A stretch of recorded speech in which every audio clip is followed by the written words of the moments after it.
Hello my friends. Today I will be recapping the romantic movie called Beautiful Disaster. But before we start, don't forget to subscribe to the channel and hit the like button. The movie begins with Abby, who has decided to run away from her house because her father, Mick, used her to earn money by making her play poker games, even though she was underage. Abby had expressed her desire to go to college and complete her studies, but her father wasn't letting her do that. He knew that by making her play poker, he could earn money without putting in a lot of effort. She didn't inform Mick where she was going as she knew that if she did, he would bring her back. Abby took admission to a college where she was going to share her room with her best friend, America. Though Abby was tired after traveling all the way from Vegas, America convinced her to come with her and her boyfriend, Shepley, to watch a freestyle street fighting competition. Abby was sure that she would enjoy it, but unexpectedly she met somebody who made her smitten. Travis Maddox was a street fighting champion. During the fight, Travis directed many blows towards his opponent, and during the bout, he said to Abby, "You are very beautiful. Where are you from?"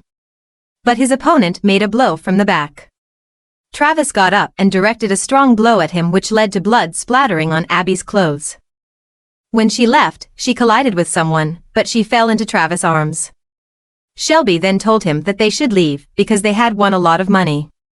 Abby learned that Travis is Shepley's cousin, and the next day she couldn't stop thinking about this sexy guy that she even dreamed about. In the next scene, she was sitting with her friend and Shepley, and Travis appeared and put his hand on Abby's shoulder. She told him, "Who do you think you are? Don't pretend that you don't know my name. In general, you're not my favorite type." He replied, "We'll see." During the lecture, Abby was opening Instagram and Travis saw her. She said to herself that he is very attractive, and he is sitting behind her and overheard her thoughts.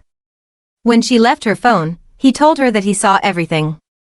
She told him that she was browsing Instagram normally and that he wasn't her favorite type. He then asked her out on a date at 8 o'clock.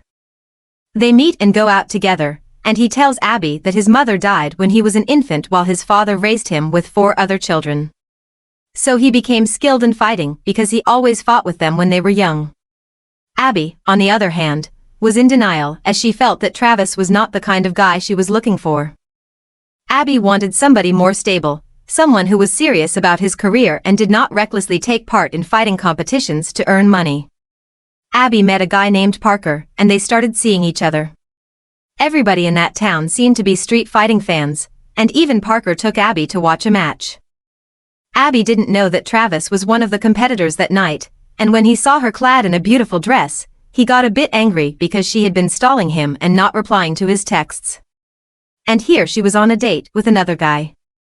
Travis wanted Abby to admit that she liked him, but she just kept running away from him because Travis did not match the ideal image she had in her mind of a good guy. While they were arguing, Travis's opponent scorned him, and seeing how massive he looked, Abby was sure that Travis was not going to win that match. Travis wanted to make things interesting, so he made a wager with Abby where it was decided that if Travis's opponent laid even a hand on him, he would not have any flings or affairs for the next 3 months, and if the opposite happened, then Abby would have to move in with him for a period of 1 month.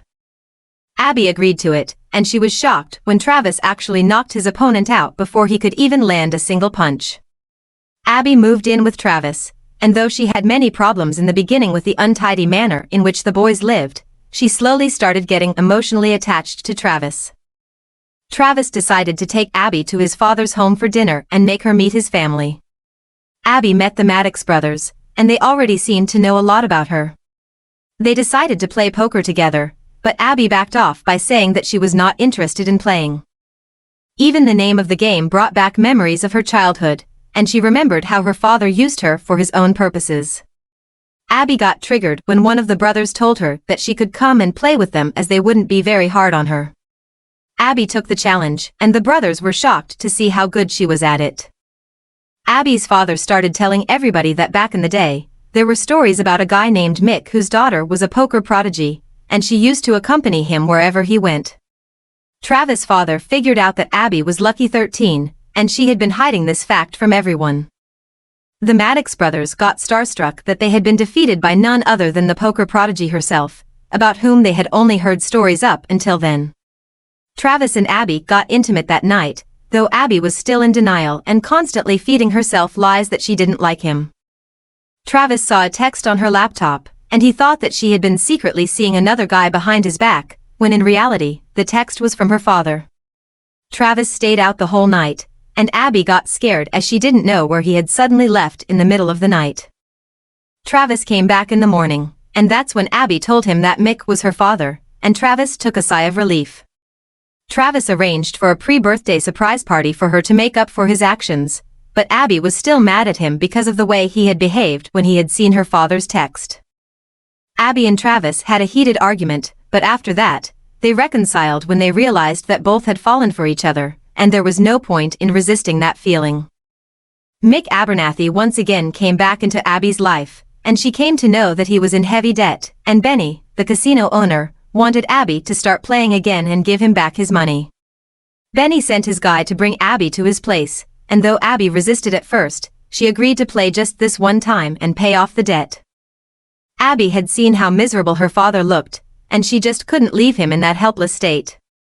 Abby was still underage, so the danger of her being caught while playing was still there. Abby went to a casino, joined the high-stakes table, and won the game.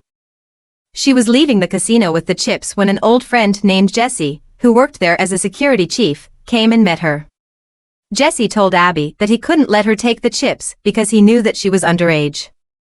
Abby had a nervous breakdown, and she didn't know what to tell Benny and her father. She called her father and told him to go into hiding, dispose of his mobile, and buy a burner phone, and then she went to Benny's office to tell him about what had happened. Benny told her that she would have to play poker for him, and they would split the proceeds, but Abby didn't want to play poker for a living. Travis stormed inside Benny's office, beat Benny and his guards, dropped them all to the ground, and they escaped together with Abby. She was angry at him because he was following her and saved her, and she told him that she could have solved the problem on her own, but he told her that he cared for her and that he loved her, so she hurried to him and kissed him, and they made love. They stayed in a hotel for that night, and Travis decided that he would enroll himself in a street fighting competition to pay off Mick's debt. Travis knew the kind of risk he was taking because the guy who was up against him was no amateur brawler, but a lethal fighter. Meanwhile, Abby was still figuring out where Travis had gone when she got the biggest shock of her life in Beautiful Disaster. She accidentally saw her father with Jesse, the guy who had taken her chips, and she realized that she was being tricked into believing that her father was in debt so that she would start playing poker again. Abby felt shattered, as her own father had broken her trust and betrayed her in the worst possible manner.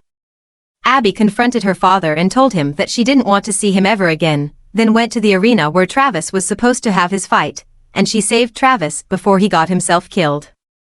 Abby found a bag of cash in her car, and she realized that it was the same money she had won in that casino that Jesse was going to give to her father. Fortunately, everything ended on a good note, and now, in addition to having a loving boyfriend, Abby also had the money to pay for her education. Probably Abby and Travis will start living together, and Abby will get the love she deserves and hasn't gotten in her life. We believe that considering Mick and Benny were so hell-bent on bringing Abby back to the poker table, they will not give up so easily. Mick will try to once again come into good graces with his daughter and convince her to help his cause. The problem was that Mick didn't want to work, and he wanted to earn easy money without doing anything. He had formed this habit, and now it was very difficult for him to change it. As for Travis, he got what he wanted. He had his priorities straight, and since the beginning, he has been vocal about his feelings and what he expected from Abby.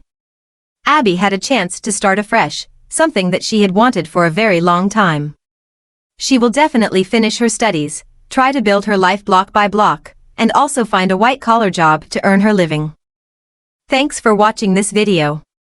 If you enjoyed it, make sure to hit the like button and subscribe to my channel for more content like this. I always love hearing from my viewers, so feel free to leave a comment below with your thoughts on the video.